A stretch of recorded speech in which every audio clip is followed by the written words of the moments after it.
অভয়নগরে BNP জামায়াতের মধ্যে রক্তক্ষয়ী সংঘর্ষের ঘটনা ঘটেছে। এতে অন্তত ২৫ জন আহত হওয়ার খবর পাওয়া গেছে। দক্ষিণ বাংলা ডেস্ক রিপোর্ট। যশোরের অভয়নগরে তুচ্ছ ঘটনাকে কেন্দ্র করে বিএনপি ও জামায়াতের নেতাকর্মীদের মধ্যে রক্তক্ষয়ী সংঘর্ষের ঘটনা ঘটেছে। আজ ২৬ ফেব্রুয়ারি বৃহস্পতিবার বিকেলে উপজেলার বাঘুটিয়া ইউনিয়নের ভাটপাড়া বাজারে এই সংঘর্ষের ঘটনা ঘটে। এই ঘটনায় উভয় পক্ষের অন্তত ২৫ জন নেতাকর্মী গুরুতর আহত হয়েছে বলে জানা গিয়েছে। আহতদের উদ্ধার করে অভয়নগর উপজেলা স্বাস্থ্য কমপ্লেক্সসহ যশোর ও খুলনার বিভিন্ন হাসপাতালে ভর্তি করা হয়েছে। স্থানীয় সূত্রে জানা যায়, গতকাল ২৫ ফেব্রুয়ারি বুধবার বিকেলে একটি তুচ্ছ বিষয় নিয়ে দুই পক্ষের মধ্যে কথা কাটাকাটি শুরু হয়। এক পর্যায়ে জামায়াতের এক কর্মীকে মারধরের ঘটনা ঘটে। এর প্রতিবাদে আজ বৃহস্পতিবার বিকেলে স্থানীয় যুব জামায়াত বিক্ষোভ মিছিলের আয়োজন করে। একই সময়ে বিএনপির নেতাকর্মীরাও পাল্টা বিক্ষোভের প্রস্তুতি নেন। পরিস্থিতি ক্রমেই উত্তপ্ত হয়ে উঠলে উভয় পক্ষের মধ্যে ধাওয়া পাল্টা ধাওয়া ও সংঘর্ষ শুরু হয়, যা পরে রক্তক্ষয়ীতে রূপ নেয়।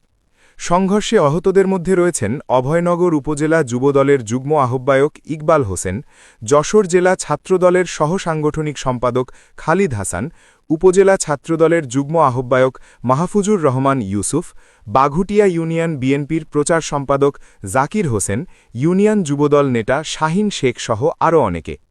এ ঘটনায় এলাকায় উত্তেজনা বিরাজ করছে। ওরা মিছিল নিয়ে যাচ্ছে, একদম সিম্পল বিষয়, মিছিল দিতে পারে স্বাভাবিক। হ্যাঁ, মিছিল নিয়ে যাচ্ছে, আমরা তখন দাঁড়াই রয়েছি। এর ভিতরে ইকবাল ভাইরে মাঝে মাঝে কথা বলে আক্রমণাত্মক একটা কথা বলেছে।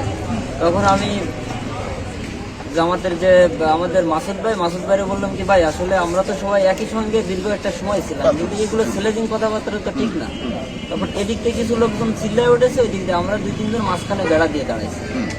দাঁড়ানোর পর ওরা মনে করেন যে একদম অতর্কিত হবে আমরা মসজিদের ছাদের পরে ইট মারেছে, দ্বিতীয়ত হাতুড়ি না, ওদের কাছে এই যে ছোরা ছিল, ওটা দিয়ে পিছন দিয়ে ইকবাল ভাইরে প্রথম আঘাত করে, পরে খালিদরে যখন কলার ধরে টাইনে নিয়ে যেতে গেছে তখন আমি খালিদরে পাজা করে ধরেছি। তখন আমার মাথায় পিছন দিয়ে যে আমার মাথায় কোপ মারেছে সে হচ্ছে রানিং মৎস্যজীবী লীগের সেক্রেটারি।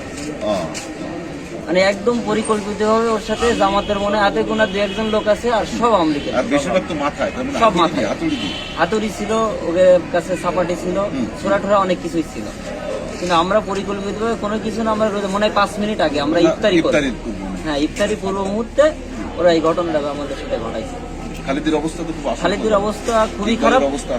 ইকবাল ভাইয়ের একটা রক কেটে দিয়েছে, ইকবাল ভাই পড়ে গেছিল। আমরা চারজন মাঝখানে এভাবে বেড়া দিয়ে দাঁড়ায় রাখছি, ওরা পিছন দিয়ে এসে আমাদের 4 জনরাই আঘাত করছে। এবং শুধু এই আঘাত করে শেষ করেনি, পরবর্তীতে আমার বাসায়ও হামলা করেছে, আমার বাড়িতেও হামলা করেছে। সে হামলা তো তুলনা। আমরা আসরের নামাজ শেষ করে যখন বেরোচ্ছি, ঠিক তখনই ওরা এসে খালিদ ইকবাল সহ তাদের দলবল আমাদের উপর হামলা করে। এক পর্যায়ে তারা লাঠি নিয়ে আসে, আমরা নিরস্ত্র অবস্থায় ছিলাম।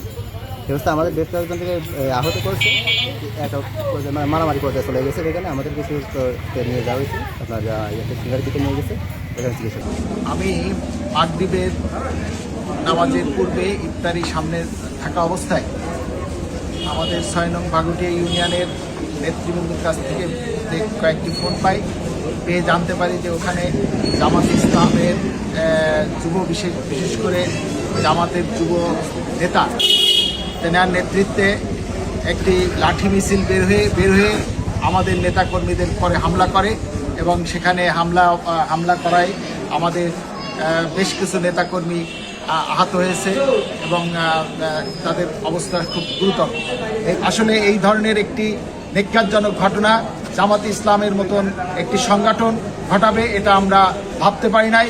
আমরা চাই, এবং তারা লাঠি সুটা, বাঁশের লাঠি, হাতুড়ি দিয়ে পিটিয়েছে। আমরা চাই আইনগত অভয়নগরের প্রশাসন দ্রুত এর ব্যবস্থা নেবে, অন্যথায় বাংলাদেশ জাতীয়তাবাদী দল নিশ্চয়ই রুখে দাঁড়াবে এবং জামাতের এই নিঘাতজনক ঘটনার সমুচিত জবাব দেবে। গতকাল তারাবি নামাজ শেষে পাইকপাড়ার নিবাসী আব্দুল সাত্তার, জামাতের নির্বাচনী কর্মী, তাকে অহেতুকভাবে বিনা কারণে বেধড়ক মারপিট করে ২৫০ বেড খুলনায় ভর্তি করানো হয়েছে। তারই প্রতিবাদে আজ বিকাল 3:30টায় শান্তিপূর্ণ প্রতিবাদ সমাবেশ সংগঠিত হচ্ছিল। প্রতিবাদ সমাবেশে যখন শেষ করে স্থানীয় জামাতের নেতাকর্মী একটি বিক্ষোভ মিছিল করছিল, বিক্ষোভ মিছিলের শেষের দিকে ইকবালের নেতৃত্বে মিছিলে একজনকে টেনে ধরে এবং পুরো মিছিল নেতৃবৃন্দের হস্তক্ষেপে সেখানে সমঝোতা হয়ে বাজারের ভিতর চলে আসে এবং আসরের নামাজ পড়ার জন্য প্রস্তুত নেয়। ঠিক এই সময় ইকবাল তার সহযোগীদের বিভিন্ন জনের ফোনে জড়ো করে, তাদের হাতে দেশীয় অস্ত্র, হকি স্টিক, কাঠের বাঁশি, লাঠি সোঁটা নিয়ে নামাজ পড়া শেষ হওয়া মাত্রই অতর্কিতভাবে জামাত ইসলামের নেতা এবং কর্মীদের উপর হামলা চালায়। 25 জনের মতো কম বেশি আহত হয়েছে। 5 জনকে গুরুতর আহত অবস্থায় তাদের উচ্চ চিকিৎসা করানোর জন্য যশোরে প্রেরণ করা হয়েছে ও স্থানীয় ক্লিনিকে ট্রিটমেন্ট দেওয়া হচ্ছে। এখানে একটি অনাকাঙ্ক্ষিত দুর্ঘটনা ঘটে গিয়েছে। আমরা এই অনাকাঙ্ক্ষিত দুর্ঘটনার জন্য দুঃখ প্রকাশ করছি এবং প্রকৃত দোষী যারা নিরপেক্ষ তদন্ত সাপেক্ষে দোষী ব্যক্তিদেরকে আইনে আওতায় আনবার জন্য বিনীতভাবে অনুরোধ করছি। রক্তক্ষয়ী সংঘর্ষের ঘটনা সম্পর্কে অভয়নগর থানার ওসি তদন্ত মোহাম্মদ জাহিদুল ইসলাম জানান, এখানে বিষয়টা হলে আমি বলি, কবরস্থানের 2,500 টাকা বিষয় আর কি, ঠিক আছে। সেই 2,500 টাকা পাওনা দাওয়ানোর বিষয়, সেই পাওনাটা নিয়ে একে অপরের গ্রামের যে বিষয়টা ধাক্কাধাক্কি গতকালকে সেই ইস্যু ধরে গতকালকে মারামারি হয়েছে, ওইটা নিয়ে এবার আজকে তাদের মধ্যে উভয় পক্ষের মধ্যে উত্তেজনা। এখন ওখানে ঘটনাস্থলে সংবাদ প্রাপ্তির সাথে ঘটনাস্থলে পুলিশ কালকেও করছে পরিস্থিতি নিয়ন্ত্রণ, এবং আজকে যখন তাদের ভিতরে উত্তেজনা বিরাজ করছিল এই অবস্থায় পুলিশ তাৎক্ষণিক ঘটনাস্থলে উপস্থিত হয়ে উভয় পক্ষকে উত্তেজনা তাদের নিবারণে যথেষ্ট ভূমিকা পালন করে। ভূমিকা পালন করার পরে এখন যার যার অবস্থানে তারা চলে গেছে।